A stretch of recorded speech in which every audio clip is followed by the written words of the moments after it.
My YouTube channel. सो आज हम लोग सीखेंगे कि इंटरोगेटिव सेंटेंसेस कैसे बनाते हैं। सबसे पहले तो इंटरोगेटिव सेंटेंसेस होते क्या, तो ये तो मैंने आपको पहले बता चुका कि इंटरोगेटिव सेंटेंसेस क्या होते हैं। जिन सेंटेंसेस से हम लोग क्वेश्चंस पूछते हैं, जो सेंटेंसेस हमें क्वेश्चन पूछने में हेल्प कराते हैं, उनको इंटरोगेटिव सेंटेंसेस बोलते हैं। और इंग्लिश में अगर इसकी आप डेफिनेशन देना चाहे तो you can say the sentences which are used to ask questions are known as interrogative sentences. तो अब इन इंटरोगेटिव सेंटेंसेस को बनाते कैसे हैं। सिंपल इंटरोगेटिव सेंटेंस दे रखा है, यू कैन आंसर, लेकिन आपको सिंपल सेंटेंस दे रखा हो, उस सेंटेंस से आपको क्वेश्चन पूछना है, यानी उस सेंटेंस सिंपल सेंटेंस को आपने इंटरोगेटिव सेंटेंस बनाना है, तो वो कैसे बनाते हैं हम लोग वो सीखेंगे। ओके, तो सबसे पहले तो इंटरोगेटिव सेंटेंस बनाने के 5 केस होते हैं। कौन कौन से 5 केस? एक केस जहां पर आपको be verb form given, okay.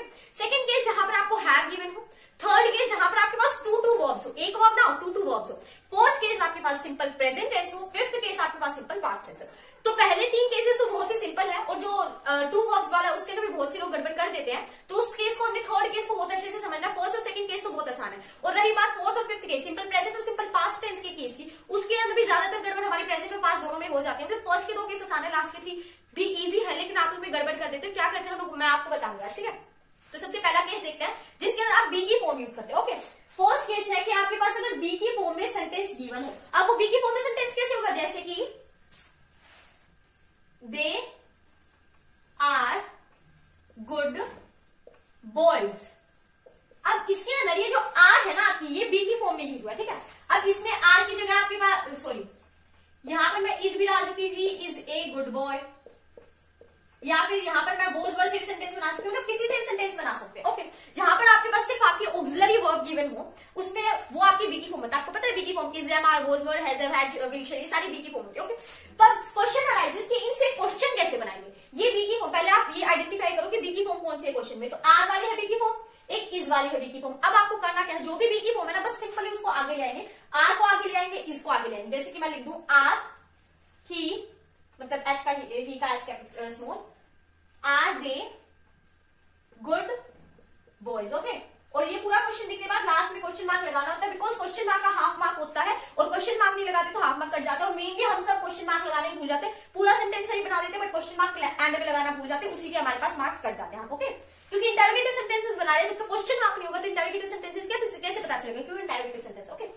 Second के अंदर आपको इज गिवन है, तो कुछ नहीं करना है, इसके अंदर भी is he a good boy, इसके अंदर भी सिंपल लिख के लास्ट में क्वेश्चन मार्क। सिर्फ आपने करा क्या है, is, am, are, will, shall, was, were, has, have, had, सबको आप आगे ले आए हैं। बाकी पूरा सेंटेंस एज इट इज, बाकी पूरा मैटर ऐसे ही पड़ा रहेगा, बस आप अपनी वर्ब को, बी की फॉर्म को आगे लेके आएंगे, बाकी पूरा एज इट इज। मतलब आर को आगे ले जाके इसके अंदर आर को छोड़ के पूरा सेंटेंस एज इट इज यहाँ पे लिखना है। इसके अंदर इसको आगे लेंगे तो इसको भूल जाओ, बाकी सारा सेंटेंस एज इट इज लिखना है, ठीक है। बस एक बात हमेशा याद रखना, जब आपकी ऑक्सिलरी वर्ब पीछे होती है तो आपका सब्जेक्ट जो होता है वो कैपिटल होता है, उसका फर्स्ट वर्ड। लेकिन जब आप ऑक्सिलरी वर्ब को आगे ले आएंगे तो ऑक्सिलरी वर्ब का फर्स्ट वर्ड कैपिटल होगा, और ये जो आपका सब्जेक्ट है इसका फर्स्ट वर्ड स्मॉल हो जाएगा। ओके, अब सेकंड केस आता है, अगर आपके पास सेंटेंस में हैव की वर्ब फॉर्म गिवन हो। कौन सी गिवन हो, हैव की, यानी हैव या हैज से सेंटेंस बने हो, तो ये भी सिंपल हमारी बी की फॉर्म से ही चलती है। जैसे मैं लिख दूं, दे हैव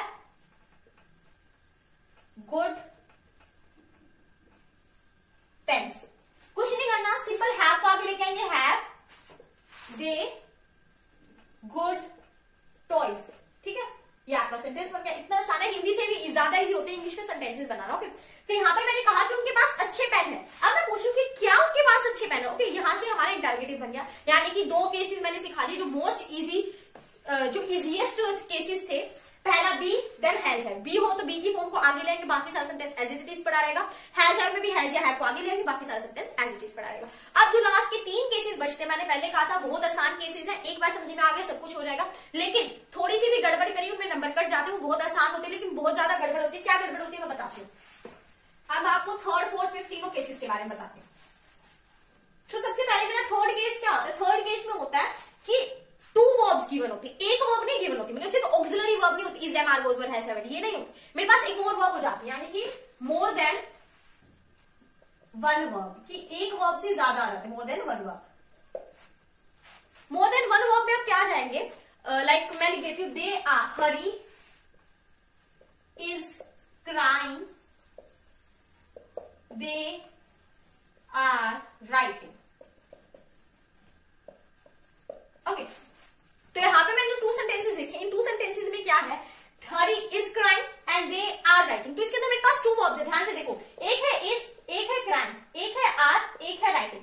यहाँ पे इज और आर ऑक्सिलरी वर्ब का काम कर रहे हैं and crying and writing main verb का काम कर रहे हैं। तो यहाँ पे आपके पास अगेन क्या है, टू वर्ब्स है और इसमें बहुत आसान होता है। क्या करना होता है, कई तो क्या करते हैं इज क्राइंग पूरे को आगे ले जाते हैं और कई से क्राइंग को आगे ले जाते हैं, ठीक है। तो ये दोनों ही तरीके गलत है। आपको कैसे बनाने हैं सेंटेंस, आपको अपनी बी फॉर्म की वर्ब, अगेन जो बी फॉर्म होगी उसी को आगे लेके जाएंगे, बाकी सेंटेंस एज इट इज। जैसे ये सेंटेंस बनेगा इज हरी क्राइंग एंड लास्ट में question mark, don't forget it, okay. अब कई कैसे बना देते हैं इसको, इज क्राइंग हरी, कई ऐसे बना देते हैं और कई कैसे बना देते हैं, क्राइंग हरी इज। देखो अब आप इनको खुद हिंदी में करके देखो। इसका बनेगा कि क्या हरी रो रहा है, इसका बनेगा इज क्राइंग हरी, क्या रो रहा है हरी, तो ये तो सेंटेंस नहीं बना। नेक्स्ट बना क्राइंग इज हरी, रो रहा है हरी, तो ये भी सेंटेंस नहीं बना। तो ये दोनों रॉन्ग होते हैं, ये होता है राइट वे, यानी आपको सिर्फ is am are was were will shall को आगे लेके आना, आईएनजी वाली को पीछे पड़े रहने देंगे, ओके। ये भी सेम ऐसे बनेगा आर दे राइटिंग, कि क्या वो लिख रहे हैं, ये ऐसे बनेगा। And don't forget question mark, question mark का हाफ मार्क होता है, मैं फिर से बता रही हूँ। तो इसके अंदर यही मिस्टेक्स करते हैं, या तो वो दोनों ऑक्सिलरी और मेन वर्ब दोनों को आगे ले जाते हैं, या फिर मेन वर्ब को ले जाते हैं, ऑक्सिलरी को नहीं लेके जाते। आपको क्या करना है, सिर्फ और सिर्फ आपको अपनी मेन वर्ब बी की फॉर्म वाले वर्ब को ही आगे लेके जाना है, पूरी वर्ब को आगे नहीं लेके जाना, ओके। अब बात करते हैं फोर्थ और फिफ्थ केसेस की। तो फोर्थ और फिफ्थ केसेस भी बहुत आसान है। फोर्थ केस कहता है सिंपल प्रेजेंट टेंस का। Fourth case is of simple present tense. Simple present tense में क्या होता है, मेन हम सबको स्ट्रक्चर पता है सिंपल प्रेजेंट टेंस का, V1 प्लस एस या ईएस, वर्ब की रूट फॉर्म प्लस एस या ईएस। और एस या ईएस कब लगता है, मैंने बहुत अच्छे से बताया था, एस या ईएस लगता है सिंगुलर वर्ब के साथ, ठीक है, सॉरी सिंगुलर सब्जेक्ट के साथ। तो अब वर्ब 1 प्लस एस या ईएस, ये था हमारा सिंपल सेंटेंस का स्ट्रक्चर। अब अगर हमें इसी सेंटेंस से क्या बनाना, हमें क्वेश्चन वाला इंटरोगेटिव सेंटेंस बनाना, तो वो कैसे बनाए। तो इसके दो जाते हैं। अगर आपके ये भी आपको पता है कि ये स्ट्रक्चर आपका किसका होता है, सिंगुलर सेंटेंस का होता है, और प्लूरल सेंटेंस का आपका अलग स्ट्रक्चर होता है ना। प्लूरल सेंटेंस का सिर्फ होता है V1। तो अब अगर सिंगुलर सेंटेंस से ही आपको क्वेश्चन बनाना हो तो आप क्या करेंगे, डज लगाएंगे, और इसमें बनाना हो तो डू, ठीक है। अब देखो कैसे डज या डू कैसे याद रखोगे, डज या डू कैसे लगाना, ठीक है। अब सबसे मेन चीज आती है डज डू, कुछ भी लगा तो उसके बाद क्या होता है आपका, ये पूरा सेंटेंस सेम रहता है। अब देखो क्या करना, डज या डू कैसे लगाओगे, ये देखो सिंगुलर में आपने एस या ईएस यूज करा, तो जब आप सिंगुलर में क्योंकि एस या ईएस यूज करा तो इसके साथ ऐसा क्वेश्चन वर्ड यूज करेंगे जिसमें एस या ईएस आता, तो इसलिए से हमने डज यूज करा, और V1 में हमने सिंपल डू यूज करा, ठीक है। अब सेंटेंस बना के दिखाती हूँ, अच्छे से समझ में आएगा। मैं लिख देती हूँ जैसे शी क्राइज अलोट। तो अब इसके अंदर सेंटेंस कैसे बनेगा, यहाँ पे क्राइज अगर आप देखो तो V1 प्लस एस या ईएस आ रहा है, तो इसके अंदर क्वेश्चन बनाने के लिए हम लोग क्राई को आगे नहीं लेके जा सकते। हमेशा याद रखना, क्वेश्चन बनाने के लिए कभी भी आप अपनी मेन वर्ब को आगे नहीं लेके जा सकते। हमेशा आपको या तो अपनी ऑक्सिलरी वर्ब को आगे लेके जानी पड़ती है, या फिर आप देन क्वेश्चन वर्ड्स यूज करेंगे, ओके। तो इसके अंदर कैसे करना है, क्राइज आ गया तो डज यूज करेंगे, ठीक है, डज शी। अब कई लोग सोचते हैं कि यहाँ पे क्राइज यूज नहीं होगा, क्यों यूज नहीं होगा, यहाँ पे क्राइज यूज होगा, लेकिन चेंज हो जाएगा क्राइज में। क्या चेंज होगा, क्योंकि हमने यहाँ पर डज यूज कर चुका है, as we have used does here, so यहाँ पर हम लोग क्राइज का एस या ईएस हटा देंगे। क्यों हटा देंगे, क्योंकि हमने एस या ईएस इसलिए लगाया था क्योंकि शी सिंगुलर होता है और अकेले शी को डर लगता है, इसलिए हमने यहाँ पर एस या ईएस लगाया था। अब जब हम लोगों ने एस या ईएस डू के साथ लगा चुका है, तो अब शी को डर क्यों लगेगा, क्योंकि उसके पास एस या ईएस है। तो अब हम लोग उसको डबल एस या ईएस नहीं देंगे, सिर्फ एक बार एस या ईएस देंगे, ये ट्रिक है। तो यहाँ पर डज दे दिया, तो यहाँ पर क्राइज का क्राई हो जाएगा डज शी क्राई अलोन। और यहीं पर सबसे ज्यादा मार्क्स करते हैं, क्या करते हैं हम लोग, सिंगुलर सेंटेंसेस में डज भी लगा लेते हैं और क्राइज यानी एस या ईएस भी रख लेते हैं वर्ब में। तो ये सबसे मेन चीज है कि अगर आप डज यूज कर रहे हैं तो एस या ईएस हट जाएगा उस वर्ब का, ठीक है। जैसे मैं एक और सेंटेंस बना के दिखाती हूँ, शी प्लेज विद मी, और इसके अंदर कैसे सेंटेंस बनाएंगे हम लोग, अगर शी आ गया तो हम क्या लगाएंगे, डज डज। अब शी का अगर एज इट इज, अब ध्यान से देखना, प्लेज प्लेज का अब यहाँ पर एस काट देंगे हम लोग, does she play with me, कि क्या वो मेरे साथ खेलती है, क्वेश्चन मार्क करेंगे। अब कुछ लोग इसको कैसे लिखते हैं, does she plays with me. तो एक बात याद रखना, अगर आपने प्लेज लगा दिया साथ में तो यहाँ पर ना ही आपको डज का नंबर मिलेगा ना ही क्वेश्चन मार्क का, ये पूरा गलत ही हो जाएगा। तो फुल मार्क्स सिर्फ एस या ईएस, अगर यहाँ पर सिर्फ एस लगा दिया तो पूरा नंबर कट जाएगा, और यहाँ पर देखो क्वेश्चन मार्क नहीं लगा रहा है तो सिर्फ आधा नंबर कटेगा, लेकिन यहाँ पर सिर्फ एक एस की वजह से पूरा नंबर डिडक्ट हो जाएगा, ना डज का नंबर मिलेगा ना क्वेश्चन मार्क का नंबर मिलेगा। तो इट्स बेटर कि ये दिमाग में रख के चलना कि डज के साथ कभी भी एस या ईएस वाली वर्ब नहीं लगती है, और यहीं पर गड़बड़ होती है, मैंने बताया था गड़बड़ होती है, इसी टॉपिक में गड़बड़ होती है, आप डज के साथ एस या ईएस लगा देते हैं।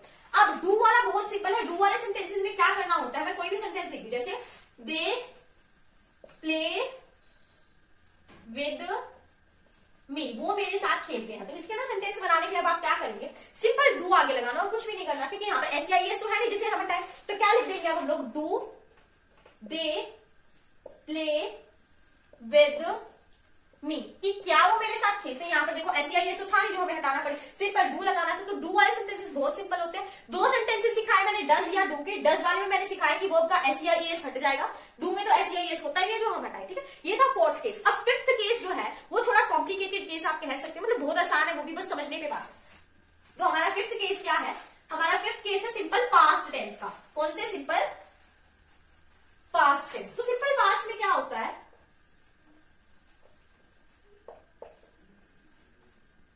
Simple past tense. Okay, simple past tense में क्या होता है, आपका क्या स्ट्रक्चर रहता है, सबको पता है, V2, this is the structure. अब वेदर का सेंटेंस इज सिंगुलर और प्लूरल, सेंटेंस सिंगुलर हो प्लूरल, आप उसे वर्ब की सेकंड फॉर्म यूज करें। Okay okay okay.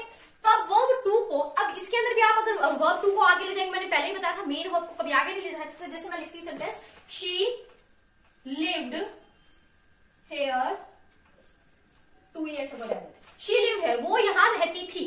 तो यहां पर हम क्या लीव्ड को आगे लेके जा सकते हैं, नो, क्योंकि मैंने आपको बताया कि आप ऑक्सिलरी वर्ब को आगे लेके जा सकते हैं, बी की फॉर्म को आगे लेके जा सकते हैं, बट आप मेन वर्ब को कभी भी आगे नहीं लेके जा सकते।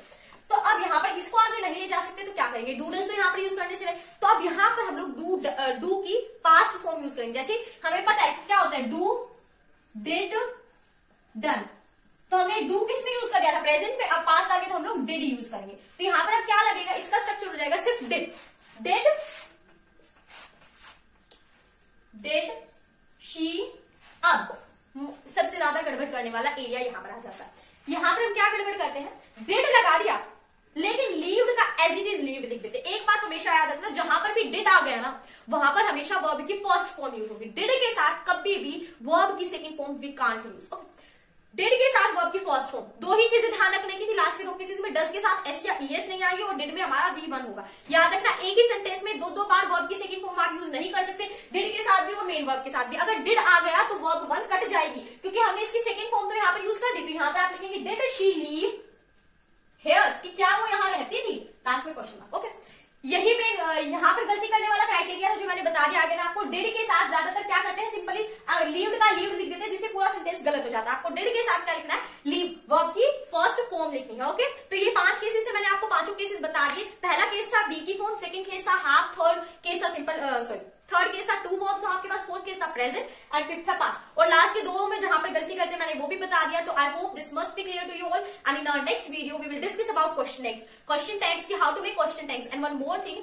कि यहाँ पर इन जितने भी टॉपिक्स मैं बता रही हूँ वीडियोस में, उनसे रिलेटेड आपको सारी वर्कशीट्स मेरे इंस्टाग्राम अकाउंट में मिल जाएंगी और जिसका लिंक मैं आपको डिस्क्रिप्शन बॉक्स में प्रोवाइड कर दूंगी। So till that bye bye and take care.